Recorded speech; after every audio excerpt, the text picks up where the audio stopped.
Hey guys, and welcome to another episode of the Rose Quinn podcast. I have Halley Sutton on with me today. She had a novel come out last month called The Lady Upstairs. It was her debut novel, and she tells us all about it and her journey through Pitch Wars, where she got chosen as a mentee, and tells us all about her writing style. And this is an awesome interview, so I hope you guys enjoy it.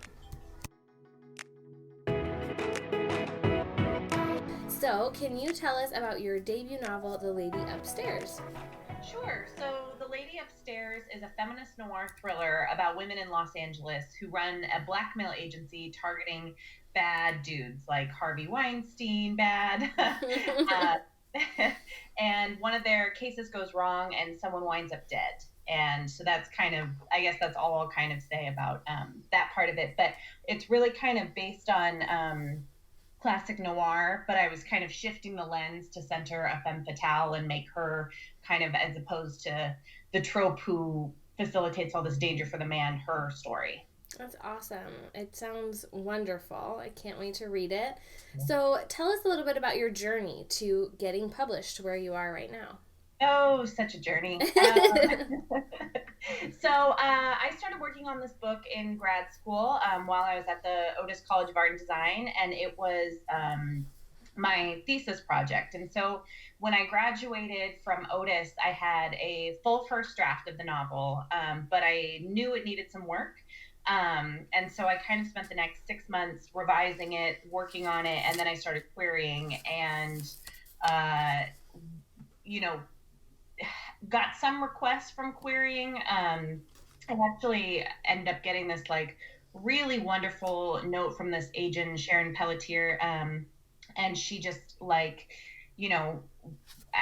said no, but did offer me the chance to resubmit, but had all this feedback. So I kind of knew, which was like so encouraging because you're in the query trenches so much. It's just like throwing things into the ocean and being like, can anyone hear me out there? Yeah. So, even getting, feedback saying like, I'm not this version, but having feedback on it was like so wonderful.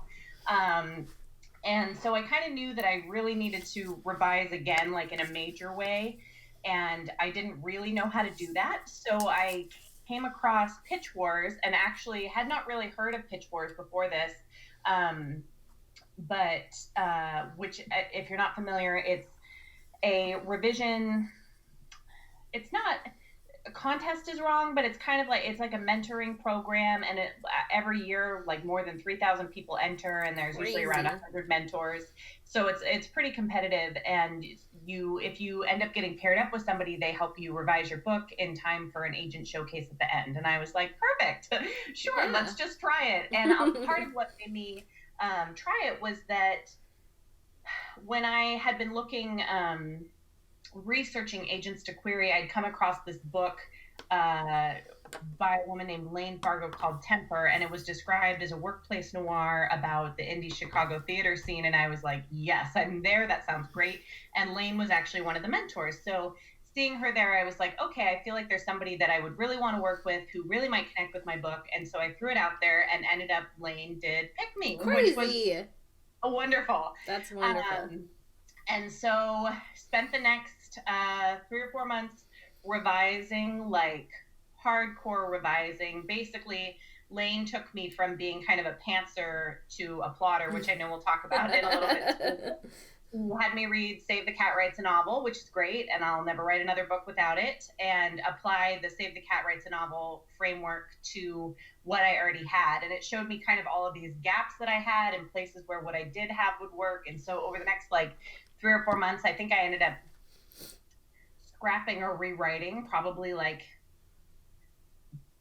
1/3 to half the book. I think I put in probably 40,000 new words. I mean, it was a lot of work. It was amazing, and it's kind of phenomenal to look back on it and be like, I did all of that. But there was one breakdown over Thanksgiving where I was just crying quietly on my bed at my parents' house, and my dad came in and was just like, are you okay? And I was like, I don't know, but we got through it. And so I ended up signing with Sharon Pelletier, the agent who had given me all of that wonderful feedback at Wow. the agent round. And a couple months later, after doing some revisions with her, we took it out on submission, where it was bought by Danielle Dietrich at Putnam, and I'm so thrilled.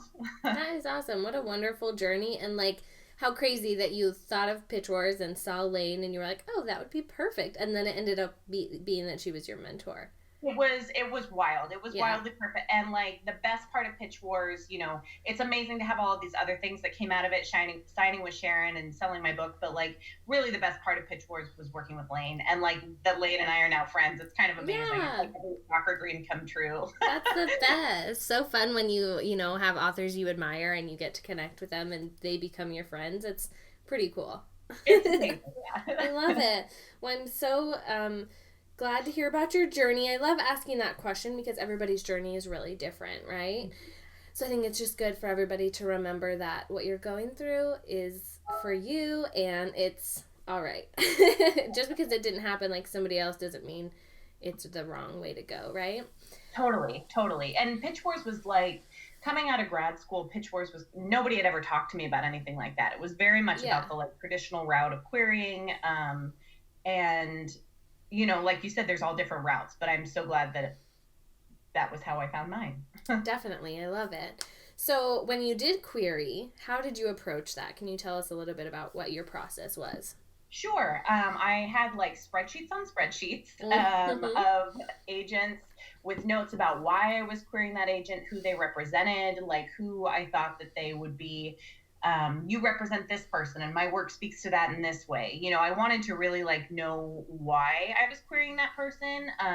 So something that I did a lot of was like my favorite books, I would look at their agents, and my favorite authors, in their book acknowledgments, I would look at their agents, and oftentimes would also look at other agents in their agency, just because if they're representing someone who's a really high level author, they may be kind of busy or full up, but maybe there's a junior agent who has very similar tastes, who's like hungry and looking for new clients. Like that was something that I was kind of trying to target, was somebody who maybe is like, oh, I'm like actively looking, as opposed to I have a full roster. So it was a lot of research, a lot of spreadsheets, a lot of sending bottles out into the ocean and hoping somebody read them. And I love spreadsheets. I'm totally an Excel person. That's why I do a lot of my my plotting and my brainstorming for my stories, is in Excel. But all the research for querying just like makes me tired. It doesn't get me excited. I just want to be like, is this over yet? I feel like there's a peak of it, like when you first do it and you're like, this is great, I'm just gonna do this, and then like as it goes on, you're like, I'm still doing this. And you're like, you get those rejections in your email and you're like, is this worth it? Like, what am I doing? Yeah. Well, would you have any tips for writers who are, in the querying trenches at the moment? Yeah, I guess my biggest tip is really to spend a lot of time researching. It's like not to do the scattershot query thing and hope that, you'll find the right person. Like you should really know why you're approaching that agent. And there's so many resources out there. There's Query Tracker, there's Publishers Marketplace, there's MSWL. I don't know if people say manuscript wish list or if they use the acronym, but wish list, where you can look and see, what agents are looking for. And it doesn't have to necessarily be an exact fit, but I feel like the more specific you can make it, like my book is like this person that you represent in this way. It doesn't have to be a total like double for it. But I would say, just research really heavily. And then the other thing I would say is distract yourself, because, the query trenches are the worst. They are. And, everyone told me this and I was like, sure, I'm ready. And then I was not ready. And so definitely start trying to work on a second thing if you have that capacity, or distract yourself in some other ways. I actually think I took on a second job at one point because I was like, I'll just have time to think about this. That's my plan. I think that is the best advice, because querying, you don't want to just be querying and doing nothing else, right? Like I think we would all go a little bit mad. You have to at least keep writing, or take some time and just like read a bunch of books, right, that you've been waiting to read. Do something besides just staring at your email. Right. Your refresh finger will lock up, Yes, it will. Oh, goodness. Well, let's talk a little bit about writing and being an author. So far, what has been the hardest part of writing for you? And then what's the hardest part of being an author? Um, Hardest part of writing for me is the blank page, Mm. and is kind of, at certain points in my writing life, I think I felt more like luxury around the blank page, where it would be like, I'll wait till I'm inspired and then I'll just write and it'll be kind of this magical moment. But now when I'm trying to do it a little more, I don't have an exact deadline that I'm working towards right now for anything, but when I'm trying to make it more present in my life, as it has been for the last few years, but it's hard to encounter the blank page and be like, Yes. what do I write? And with Pitch Wars, it was really hard too, at times, because I had this manuscript that felt very polished, and then I was writing a lot of new stuff.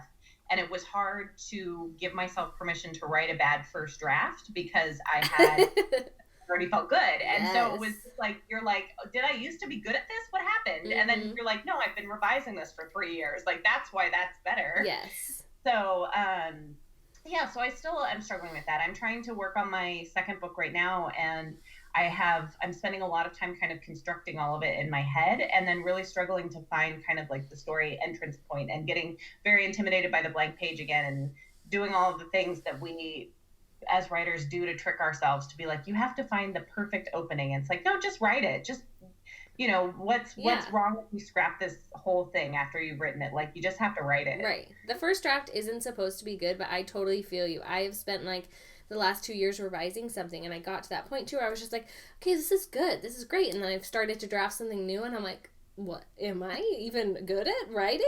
It's hard. Here. Yeah, it's super hard. Well, Yeah. what about the flip side? What's the hardest part of being an author? Because that can be a little different. Yeah. Well, I'm still pretty early in my journey as an author, so I'm Mm-hmm. still pretty enchanted with all parts authoring, like, Yes. kind of every email I get about something or something new that comes up, I'm like, this is my first time doing this. This is wonderful, and I'm excited. But I would say it so far has been, there's so much waiting in publishing. There's Yeah. waiting and querying. There's waiting when you're out on submission, which is its own special sort of hell. There's waiting, for all of these different things. And it's hard to sometimes do that. And, I used to work in publishing and academic publishing, and so I understand, everybody has a busy life. It's not like it's your book is the only thing that they're working on, nor would I expect them to, because that's way too much pressure for one book. Right. But it is hard to just like remember that when you're waiting on an email that you're like expecting to come. You're like, Yes. come on. Yeah. Yeah. That is definitely, and I'm like a really impatient person, and I know that publishing is a slow business, right? But Yeah. I have that same feeling. I'm like, you said you'd email me by the end of the week. Exactly. Where's my email? It is Thursday. We only have one day left, so let's go. Exactly. I totally feel that. Well, let's flip those questions. So now you talked about the hardest part. Let's talk about the best part of being a writer and being an author. Yeah. Um, I think the best part of being a writer for me is kind of the chance to live all these different lives, Mm-hmm. and like both to like live in somebody else's skin, and then also to kind of dive deeper into my own brain and my own depths, and be like, because it's not that any character that I write is ever me, but they have elements of me, and there's For a sure. reason why I'm interested in these particular things. And I think that sometimes there's a magic that happens in writing where it's like, I don't know why I'm interested in these things when I start writing about it, and then somewhere during the process of writing about it, it becomes clear to me, like, oh, I'm really trying to like work through this, or trying to think about this, or like thinking about, or this is in me, and it's kind of a surprise, and it feels like a deeper path to like self-knowledge, which is weird even as I'm trying to write about somebody else. And then it's hard to also discount those moments uh when the writing is just really flowing and really clicking, and all of a sudden you like look up and you've been writing for 3 hours, and you're just like, where did the time go? It felt like 5 minutes. Like, that Right. is the best feeling in the world to me. Definitely. And that happens rarely, but like those moments when it happens keep you coming back. Oh yeah, I love those moments where it's like I can't go to bed until I have written everything that I could possibly write. Yes. That is Yes. the best. It really is. And then the best part of being an author, it is my childhood dream coming true, having a book out. So, and to have it feel kind of as good as I had been hoping it to is kind of amazing too. But then the other thing is, and this is weird because this definitely could have happened as a reader too. I don't know if it's just my own putting this barrier on it, but I feel like I have this kind of different entrance into the world of like all of my favorite writers. Like now when I go to readings at Skylight and I know who these people are, for some reason I feel more like able to approach them, or right. I don't know. It's and it shouldn't necessarily be that way, but I don't know. It feels like you're like you have a different entrance. It's very cool. You're in like the same sphere as them, right? Yeah. Like, oh, yeah. I have a book published too. Yeah, exactly. Totally. Yeah. And I, as we're recording this, I'm about to go to my first VoucherCon conference that'll be happening next week, which is one of the biggest crime writing and mystery thriller conferences for writers and readers. And I'm really afraid that I'm just going to like geek out so hard over all of my favorite writers. Dude, just geek out. It's fine. Right? Like nobody will be like, you love me too much. Relax. No, nobody's going to feel that way. Well, that's awesome. That's very exciting. It is definitely, I'm sure, a dream come true, especially if it's something you've been hoping for a really long time since you were a kid. I'm going to switch the order of these questions and tell us about your love of writing and how it started and how that dream began. Sure. So, my love of writing started, as I think many people who are writers and love to write, it does. I was a big reader, and I was an only child, and I kind of devoured books. And my parents have this amazing, interesting business where they travel around North America and a little bit abroad doing workshops for teachers about how to teach math more effectively. Oh, wow. So I went in the exact opposite direction. But I would travel a lot with them when I was growing up. Pretty much my whole summer I was on the move with them. And then often during the school years too, I'd be kind of like out doing independent study traveling with them. And so books were very important to me. They were kind of my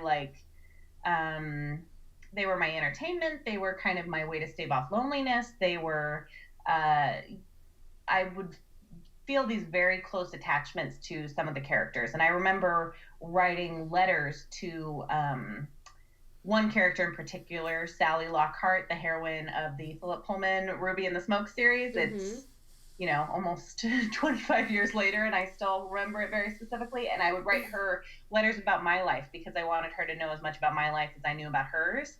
And so I think that was kind of a way in, was like, books meant so much to me. I wanted to be part of that world. And I think that's still something that guides me a little bit, is like, trying to create something that feels as alive to other people as it does to me. And that's the special thing about books, right? Like, I was totally that kid where I had a book with me everywhere, and like my books were my friends in a way. Like, I would read the same books over and over again, and you fell in love with the characters, and you wanted them to be a part of your world. And I think being able to create that for other people is definitely the dream. Definitely. Absolutely. Yeah. It's just the best. Books are the best. Books are the best. And it's a kind of magic to be able to like bond with something that hard. Yes, it is.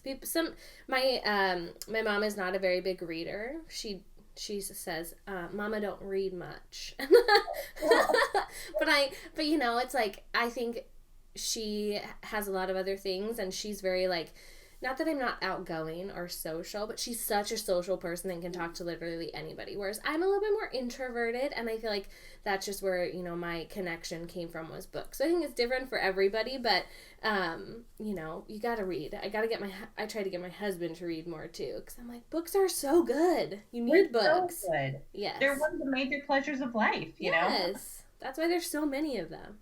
Yes. Well, let's talk a little bit about your writing style. Sure. So, you referred to it a little bit earlier, but tell us about how you write, being more of a pantser or a planner or somewhere in between. Yeah, I am a natural pantser who is trying to become a plotter. Yep.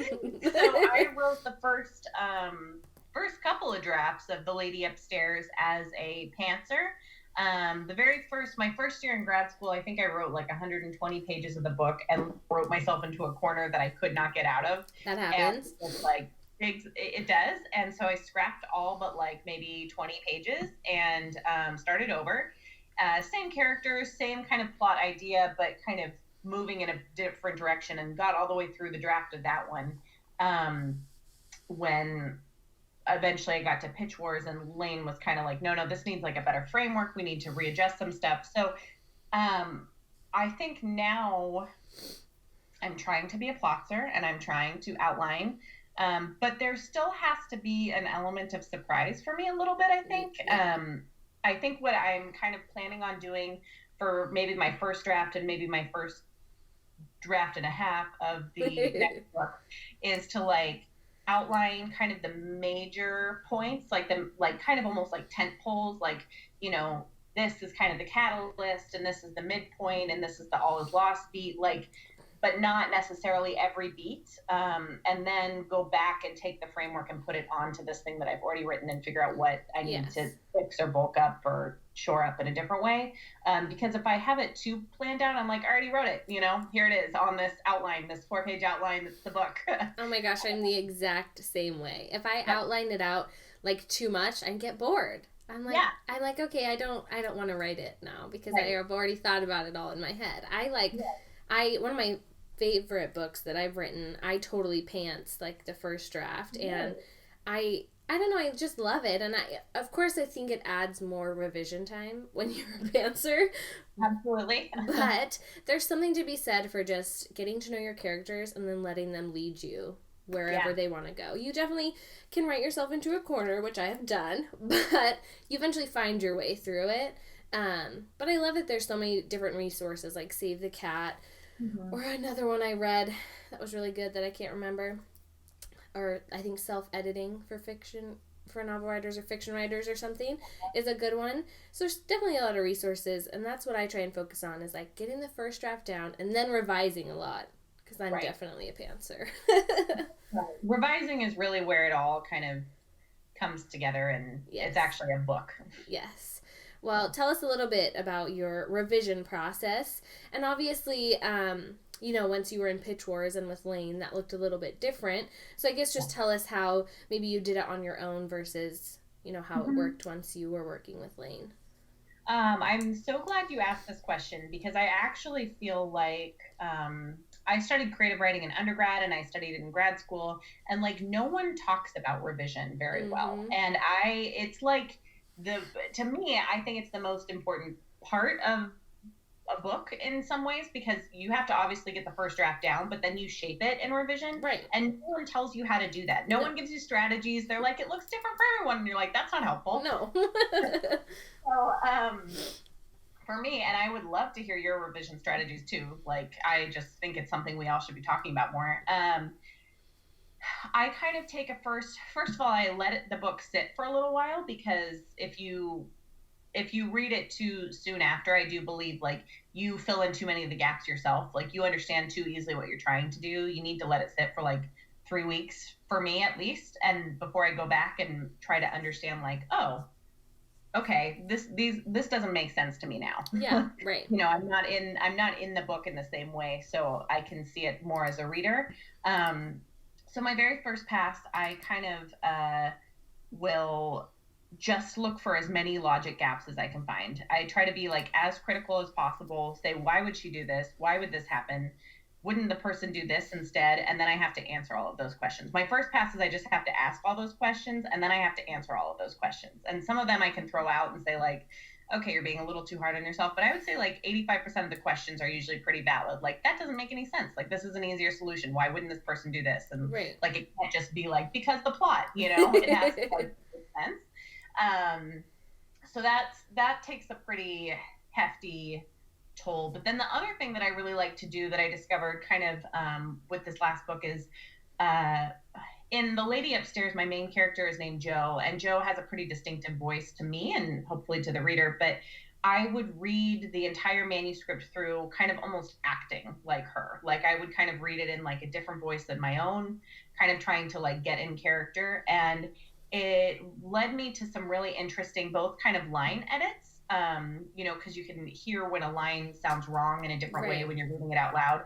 But it also led to a lot of stuff where I was like, why isn't she thinking about this? Or why isn't she saying this? Is she doing that on purpose? Or is this something that she would say? Or wouldn't she make a joke about this here to deflect this? Like, it just kind of got me into her in a different way. And it kind of allowed me, again, to see some of the gaps that I think, to me, it feels like revision is a lot for shaping the book and also finding all of the gaps that I'm not seeing as the writer. Like all of my blind spots that the first time or first 4 drafts around was kind of like able to look past. I need to be able to find them at some point and say like, isn't somebody going to be like, that doesn't make any sense? Like I need to be able to see that. Right. So those are kind of my 2 biggest strategies. And then I feel like I've done that a few times. Like I think I've read the last book through out loud maybe 3 times, which is a sizable chunk of time to do that. That is. I read out loud parts of the book, but not the whole thing. Mm-hmm. I don't know.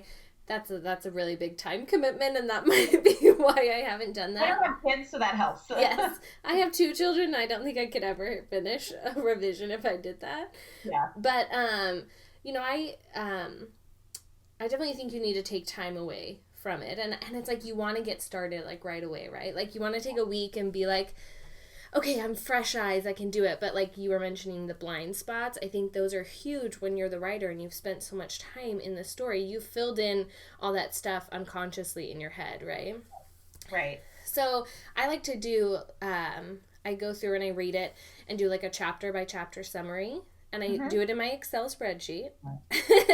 And then I'm feeling this. Yes. And then that just helps me to see like really what's going on in each scene. And then the one I just finished is like a murder mystery. So I have a lot of notes about like the red herrings and the, clues and all these things going on. So I can see kind of how those are paced. Mm-hmm. And then I like to look at I do like the setup, response, attack, and resolution, like 4 parts. Uh-huh. And I put my chapter, I print them out, and I like, okay, where do these fall in line? And like, where am I spending maybe too much time? Where am I not spending enough? And then I think that's a good way for me to help find my blind spots too, and stuff that like doesn't make sense. I'm like, oh wait, like I brought this up in the very beginning and then I don't talk about it ever again, No, definitely. Yeah. So I think that's something that really helps me, and doing the chapter by chapter is a really good way for me to like not miss anything that's going on and not miss any clues or like blind spots. That's the way that I make sure I don't have anything weird that's the reader would just be like, what is going on here? Definitely. But that's also a smart idea too, the printing it out so you can see physically like, oh yeah, this is like way too much of the book is here. Yeah. That's so smart. Yeah, I have 4 pages, the setup, response, attack, resolution, and I lay them out. And like sometimes like one of them is like 2 whole pages long. I'm like, and the other one's like 3 chapters. I'm like, okay, that's the problem. But that's an issue. Yes, but I found that's super helpful, and I think you're right. Revision is something that people don't talk about enough, or just really what works for you and different ideas. So that's why I love asking this question. It's like, give us your tips, share your knowledge, like what really works for you. It's helpful. Definitely. And you just reminded me of something that I did kind of earlier on in the revision process too. But when I did get to an outline, I started to kind of like divide up my narrative strands, and I put them in different colors. And so on my outline, I would highlight them in different colors so I could also kind of see how well balanced they are. Yes. And like, they don't all have to be perfectly balanced, but if one was like way out of control, it was a really easy way to be like, yeah, that's way too much of the book, you know? Yeah, I do that too, because in my last, the one I just finished is multiple point of views, and so I've color-coded. I'm like, okay, am I spending way too much time on somebody and like ignoring somebody else? Right. I think just breaking it up I'm a visual person, and so I think that's why it helps me. I currently have this wall right here. have all the let me see if I can turn it. It has not that anybody else, but you can see it. Oh, wow. And these are all my chapters with all the, notes and red herrings and stuff, just to give it to me in like another completely visual way. That's excellent. So I can look at it that way, which my husband hates it so much, but what do you do? What do you do? You're the writer. You got to do it. I know. I was like, you want that book deal? You got to let me put the note cards on the wall. That's how it goes. Yes, but, I think opening up that conversation about revision is super helpful to everybody. Yeah, definitely. So you said your new book is a mystery. What's it? The one I just finished is a mystery. It's about a beach town, because I love the beach. Like, all my books are set at the beach. You have to go there to research, obviously. Yeah, so. And I live in Oregon, so the Oregon coast, like, stormy Oregon coast is my favorite kind of beach. But it's about this small town where girls have gone missing for, I think 6 or 7 years, and no bodies have ever been found. Ooh. Until our main character, Zelda, her senior year, bodies start to be found, and she starts getting notes from the killer, because her sister is one of the missing girls, and so they're trying to get her to do stuff in exchange for information, obviously, about what happened to her sister and all of these things, but there are dire consequences if she doesn't follow along. And Rose, that sounds so good. I want to read it. Well, thank you. I'm currently working on, my final revisions. I just went through like a tense change from present to past tense, which was a lot to do. That's a lot. But I will definitely share it with you when I'm all finished. Yes, I would love that. Yeah, but it's a lot of work. I'm staring at my note cards. I'm like, oh boy. Yeah, it is a lot of work. It is that should be so obvious to say, but like writing books is so much work. So much work. I have family members who always ask me like, oh, can I read your book? Is it published yet? I'm like, do you not understand how, of course they don't understand, it's like, nobody knows, but I'm just like, nope, probably will be a long time. Totally. I mean, same thing for me, both like, when I got the book deal, people were immediately like, where can I buy it? And I was like, well, in a year and a half, you can buy it. But then also, even when you're writing stuff, I think people think it's like you sit down at a computer and you write and you just do that until you have like 300 pages and then that's how you write. And Easy. It's like, no. Because they just think that you write and it's like gold the first time you write it down. It's like perfect narrative arcs. Narrative arcs are really easy to come up with. You just have to like sit there. It's fine. Oh boy. Yeah, but it is it's definitely a trying process, but it's so worth it. Because like we talked about, my dream is, and the best thing is like when people are reading it and they're just like, oh my gosh, like, and I had a friend who beta read it for me, and she was really busy. She's like, I'm really busy right now, just moved. It'll probably take me like a month. I was like, oh, no worries. Like, that'll be fine. I can give myself like time, right? She was done with it 4 days later and was like, she was texting me throughout the whole thing, and she was like, I just got to this part, and then was like, oh my gosh, like this happened. And it was the best to get those like real-time reactions. And that's what we all want, is somebody, or just anybody, to connect with your book and to have an enjoyable time while reading it. Absolutely. And to be like, I couldn't put it down. I just read it all the way through. That is absolutely the best feeling. Although it is also funny to think about like, how long did you spend on that book and somebody reads it in 4 days? And you're like, oh God. Yep. But it's like, I'm a really fast reader. I can read a book in like 4 hours. And I think about that all the time. I'm like, this author probably spent like years on this book, and I finished it in 1 day. Exactly. And you're just like, wonderful. Next, Yep. It's a high compliment though when you can read a book in a day, because there are some where, because I read and get a lot of arcs, and there's definitely a difference when I can read it in just a couple days and really can't put it down, and one that I'm like, okay, I could take 2 weeks to read this book. 100%. Or it's like, I will finish it, but it might a while. Yeah. Well, let's talk about favorite books right now. I would like to know yours right now, like your favorite book right now, not your favorite book of all time, because that's a terrible question. Yeah, that's such a hard question.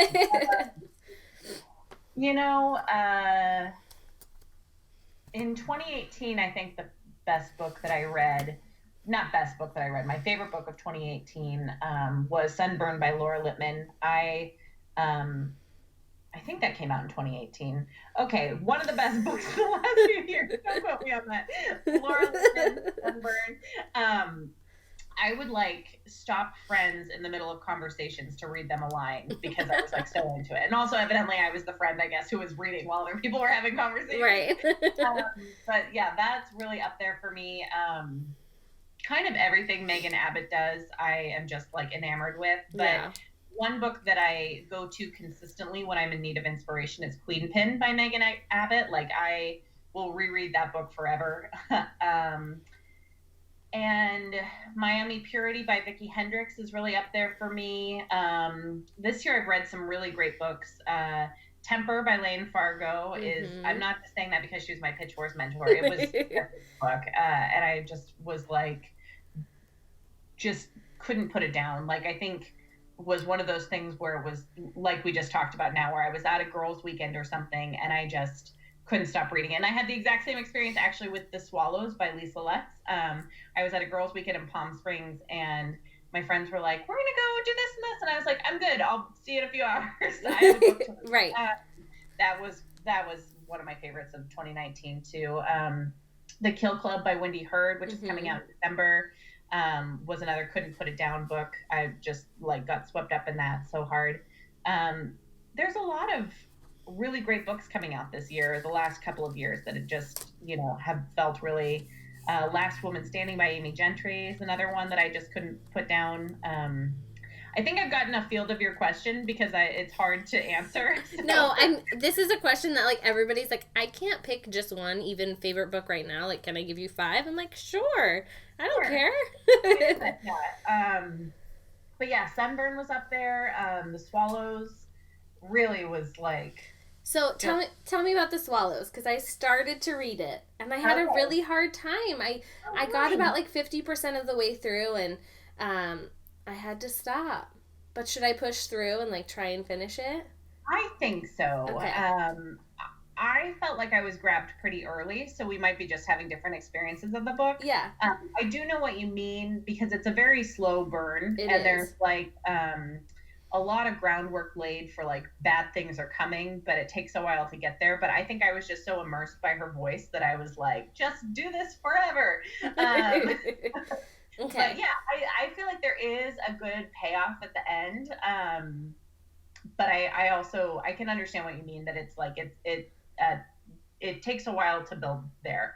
And it's tough subject matter. I think it's kind of like a perfect book for what we're experiencing in 2019, but I can also appreciate that like we're experiencing some bummer stuff in 2019. Yeah. And so like reading about terrible men with like these gender wars with young girls is also not, I found it very kind of like wish fulfillment-y eventually, but yeah, it's a tough thing. And I think that was part of it for me, was like, oh, like this just bummed me out really hard to read about this, because it's fictional, you know that crap like that happens. Oh, absolutely. And it was like hard for me to just be like, these poor girls who have to deal with stuff like this.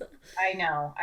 It just made me want to set fire to like so many people and things. Yes. And yeah. Well, good. I will have to put it back on my list. I think I got like 60% of the way through. So like I'm in it. I should finish it.